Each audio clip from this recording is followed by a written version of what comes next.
Voilà, ça m'arrive de passer des nuits avec mes chevaux, de dormir avec. Pour ceux qui en ont le plus besoin, une présence est nécessaire des fois.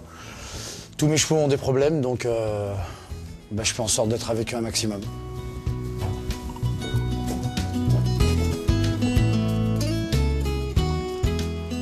J'ai investi ce lieu il y a 4 ans, tout simplement pour pouvoir sauver des chevaux ibériques, les réinsérer, entre guillemets, et en même temps partager ça avec des tas de personnes qui s'intéressent à cette équitation fine et qui s'intéressent aux problèmes des chevaux et qui eux-mêmes ont des problèmes et voudraient éventuellement régler leurs problèmes et ceux des chevaux en même temps.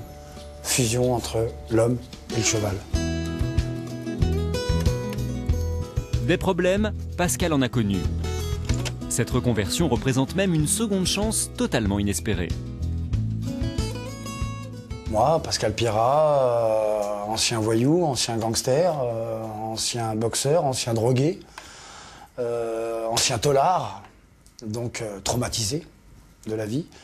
J'ai rencontré les chevaux complètement par hasard.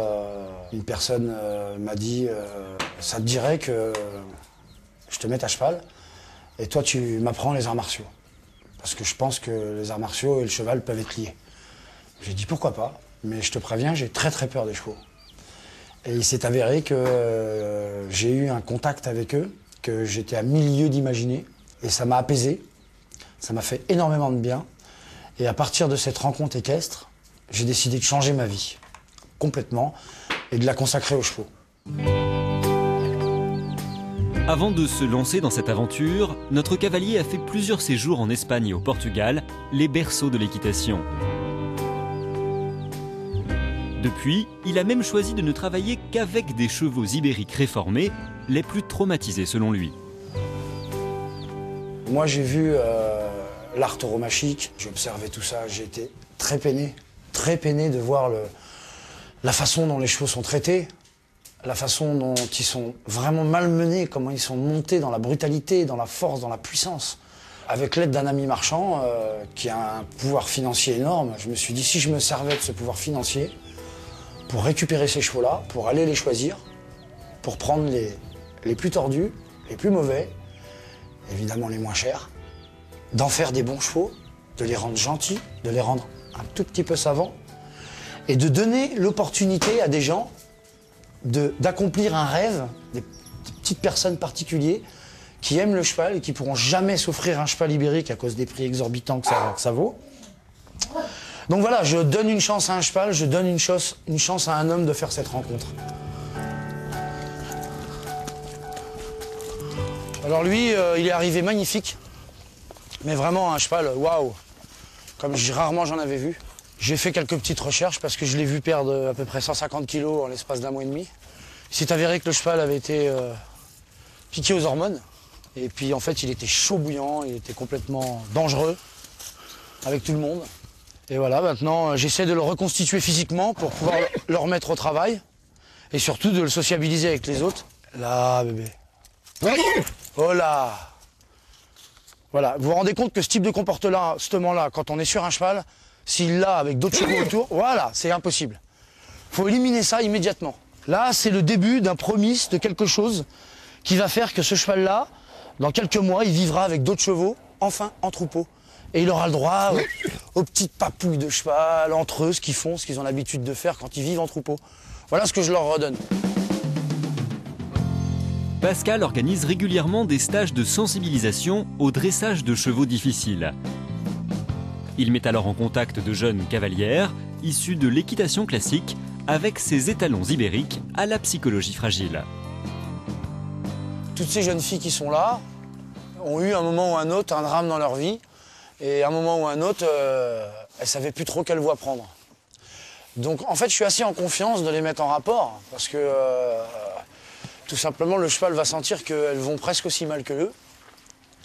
Et les chevaux sont des animaux gentils et sensibles. Leur but, c'est de comprendre leur cavalier. J'appelle ça l'équithérapie, c'est une équithérapie mutuelle. Moi, je suis arrivée ici, je sortais d'une période de ma vie où j'étais pas bien du tout. Et je savais pas quoi faire de ma vie, ça faisait 6 mois que j'étais cloîtrée chez moi, que je faisais plus rien.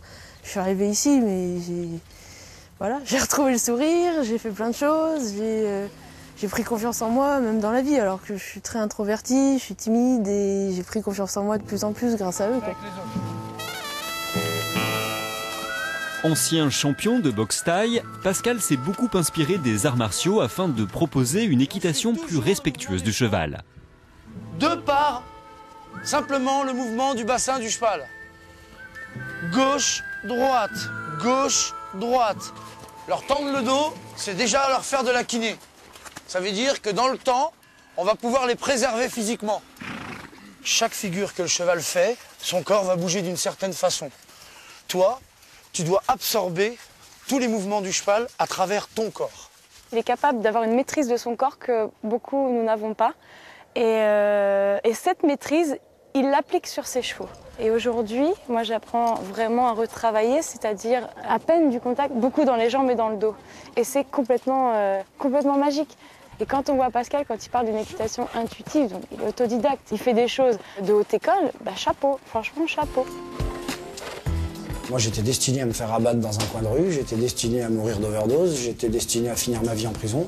C'est simple, sans les chevaux, je serais peut-être déjà mort. Alors oui, bon, ils ont transformé ma vie et j'en suis le plus heureux de la Terre. Je ne donnerai pas ma place à personne. Au contraire, je souhaite à beaucoup de faire cette rencontre-là et de prendre conscience de ce que le cheval peut nous apporter. Parce que c'est énorme, c'est énorme.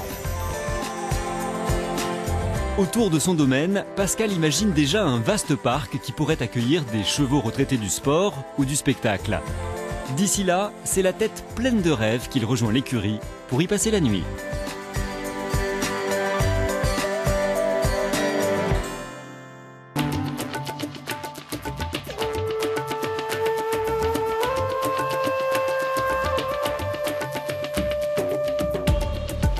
Un singe géant en plein cœur de New Delhi, c'est Hanuman, l'un des dieux les plus vénérés du panthéon hindou. Dans le temple, édifié entre les pieds de la statue, ils sont des milliers de croyants à apporter des offrandes au dieu singe, symbole de force et de discipline.